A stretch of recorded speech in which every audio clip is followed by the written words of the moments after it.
Hi எல்லாருக்கும் வணக்கம். நான் கார்த்திக் ஸ்டைல் மேக்கர் பேசுகிறேன். இனி நம்ம பார்க்க போகிற டாபிக் என்னன்னு பார்த்தீங்கன்னா ப்ரீ லைட்டனிங். ஏன் இப்போ இந்த டாபிக் நான் பர்டிகுலராக பேசுகிறேன் அப்படின்னு பார்த்தீங்கன்னா, மோஸ்ட் ஆஃப் த ஹேர் ட்ரெஸ்ஸஸ்க்கு ப்ரீ லைட்டிங்னா கொஞ்சம் பயப்படுவாங்க. நிறைய பேர் என்ன திங்க் பண்ணுவாங்க, இதெல்லாம் டேமேஜ் ஆகிடுமோ அப்படின்ற பயம் இருக்கும். ஸோ தயவுசெய்து நீங்கள் ஃபர்ஸ்ட் ப்ரீ லைட்டிங்னா என்ன அப்படிங்கிறத அண்டர்ஸ்டாண்ட் பண்ணிக்கிட்டா மட்டும்தான் ஒரு கான்ஃபிடென்ட்டாக உங்கள் கஸ்டமர் கிட்ட உங்களால் எக்ஸ்பிளைன் பண்ண முடியும்.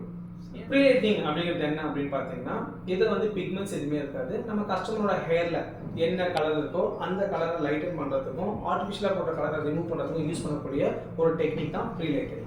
இந்த ப்ரீ லைட்டிங்கை நம்ம எப்போ யூஸ் பண்ணலாம் அப்படின்னு பார்த்தீங்கன்னா, இப்போ எக்ஸாம்பிள் கஸ்டமரோட ஹேர் வர்ஜின், அவங்க இந்த கலருமே பண்ணலை, வர்ஜின் ஹேர், பட் அவங்களோட நேச்சுரல் பேஸ் நம்பர் 3ல இருக்கு. அவங்க வந்து உங்ககிட்ட ஒரு 8 லெவல் 9 லெவலில் கஸ்டமர் கலர் கேட்குறாங்க. அப்போது நம்ம கிட்ட உள்ள இந்த 3 டெவலப்பர்ஸ்ல கஸ்டமரோட நேச்சுரல் பேஸ் என்ன 3ங்கிறது டார்க்கர் ஃபேமிலி. இந்த 3 டெவலப்பர்ல நான் என்ன டெவலப்பர் யூஸ் பண்ணாலுமே அதிகபட்சம் என்னோட 40 வால்யூம் 3 லெவல் தான் லிஃப்ட் ஆகும். அப்போ 3ல இருந்து நான் 3 லெவல் லிஃப்ட் ஆகி போனா 6 ரேஞ்சில் மட்டும் தான் என்னால் மேக்ஸிமம் கலர் ரீச் பண்ண முடியும். அப்போ என்ன ஆகும், கஸ்டமரோட அந்த 8 லெவல் நம்பர் ரீச் ஆகாது. அப்போ நம்ம என்ன பண்ணணும்னா அந்த டைம்ல தான் ப்ரீ லைட்டிங்கோட ஹெல்ப் எடுத்துக்கணும். அப்போ நம்ம என்ன பண்ணுறோம், ப்ரீ லைட்டிங் நீங்கள் பார்த்துருப்பீங்க பிளான்ஸ் டூல 8ன்னு இருக்கும். அப்படின்னா இந்த ஒரு ப்ரீ லைட்டிங் பவுடரே பார்த்தீங்கன்னா உங்களுக்கு 8 லெவல் லிஃப்ட் ஆகுது. இப்போ ரீசெண்டாக அவங்க 9 லான்ச் பண்ணிட்டாங்க. ஸோ இந்த 8 லெவலில் நீங்கள் ஜஸ்ட் 20 வால்யூம் ஆட் பண்ணும்போது இது என்ன 1 to 2 லெவல் லிஃப்ட் ஆகும். ஸோ ஆட்டோமேட்டிக்காக நீங்கள் ரெண்டுத்தையும் மிக்ஸ் பண்ணி பண்ணும்போது உங்களால் மேக்ஸிமம் 9 லெவல் to 10 லெவலுக்கு ரீச் ஆக முடியும். பட் நீங்கள் அவ்வளோ நேரம் வெயிட் பண்ணணுன்ற அவசியம் கிடையாது. இப்போ எக்ஸாம்பிள் கஸ்டமருக்கு வந்து 8 ரேஞ்சில் கலர் கேட்குறாங்க அப்படின்னு பார்த்தீங்கன்னா, நீங்கள் 8ஓட அண்டர் கோட் என்ன கொஞ்சம் யோசிங்க, கண்டிப்பாக நான் சொல்கிறேன். ஓகே, 8ஓட அண்டர் கோட் பார்த்தீங்கன்னா எல்லோ. அந்த எல்லோ வரைக்கும் நீங்கள் ரீச் ஆகிட்டு ஜஸ்ட் அதை ரின்ஸ் அவுட் பண்ணிவிட்டு ஷாம்பு பண்ணிவிட்டு அதுக்கப்புறம் நீங்கள் 8ல என்ன கலர் செலக்ட் பண்ணீங்களோ அந்த கலரையும் 20 வால்யூம் டெவலப்பரை மிக்ஸ் பண்ணி டெபாசிட் பண்ணாலே உங்களுக்கு தேவையான கலர் ஈஸியாக அச்சீவ் பண்ண முடியும்.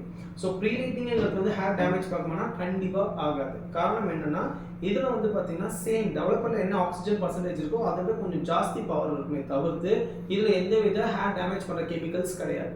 நம்ம எப்போ சரியாக மெயின்டைன் பண்ணாமல் ப்ராப்பராக அந்த ஹேர் விஷுவல் செக் பண்ணாமல் ஓவர் ப்ராசஸ் விடுறோமோ அப்போ மட்டும்தான் ஹேர் சென்சிடைஸ்ட் ஆகும்.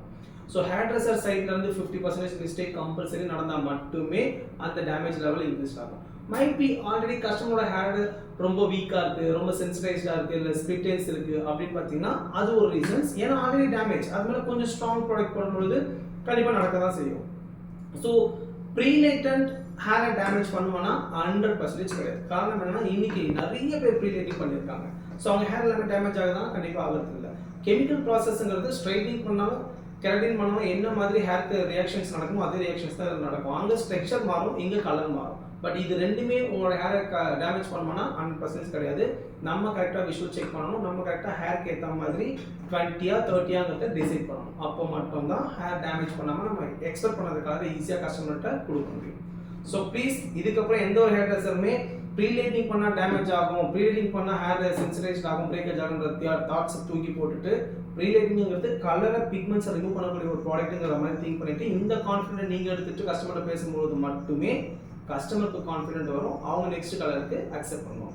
கிளியர்? ஸோ இதில் ஏதாச்சும் டவுட் இருந்துச்சுன்னா எனக்கு கமெண்ட் பண்ணுங்கள். டாடா, பாய்.